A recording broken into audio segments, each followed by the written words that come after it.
Hey guys, ഇന്ന് വളരെ ഈസിയായി ചിക്കൻ ബിരിയാണി കുക്കറിൽ എങ്ങനെ ഉണ്ടാക്കാം നോക്കാം. ചിക്കനിലേക്ക് മസാലകളും കേർഡും ചേർത്ത് മാരിനേറ്റ് ചെയ്യുക. കുറഞ്ഞത് അരമണിക്കൂറെങ്കിലും മാരിനേറ്റ് ചെയ്യുക.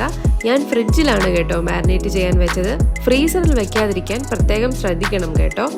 ഇനി കുക്കറിൽ കുറച്ച് വെളിച്ചെണ്ണ, ഗീ എന്നിവ ചേർത്ത് ഇവ ചൂടായി വരുമ്പോൾ അതിലേക്ക് പട്ട, ഗ്രാമ്പു, ഏലക്ക എന്നിവ ചേർക്കുക. ഇതിലേക്ക് 2 സവാള ചേർത്ത് ഗോൾഡൻ ബ്രൗൺ ആയി വരുന്നത് വരെ ഇളക്കി യോജിപ്പിക്കുക. ഇനി ഇതിലേക്ക് ഇഞ്ചി, വെളുത്തുള്ളി, പച്ചമുളക് ഇവ ചതച്ചത് ചേർക്കുക. ഇവയുടെ പച്ചമണം മാറുന്നത് വരെ ഇളക്കുക. കുറച്ച് തക്കാളിയും ചേർത്ത് നല്ലപോലെ വഴറ്റുക. അതിനുശേഷം മാരിനേറ്റ് ചെയ്തു വെച്ച ചിക്കൻ ചേർക്കുക. ഇവ നല്ലപോലെ ഇളക്കി യോജിപ്പിക്കുക. ശേഷം 2 കപ്പ് ചൂടുവെള്ളം ചേർക്കുക. ഇതിലേക്ക് നാരങ്ങാ നീരും ഉപ്പ് വീണ്ടും ആവശ്യമാണെങ്കിൽ ചേർത്ത് ഒന്നുകൂടി ഇളക്കുക. ഇതിലേക്ക് മല്ലിയിലയും പുതിനയിലയും ചേർക്കുക. ശേഷം കഴുകി മാറ്റി വെച്ചിരിക്കുന്ന ജീരകശാല അരിയും ചേർക്കുക. വെള്ളം ഒരുപാട് കൂടിപ്പോകാതിരിക്കാൻ ശ്രദ്ധിക്കണം.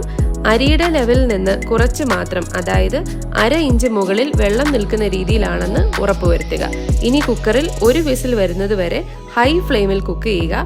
പ്രഷർ നന്നായി പോയതിനു ശേഷം ഈ കിടിലം ചിക്കൻ ബിരിയാണി സെർവ് ചെയ്യാം.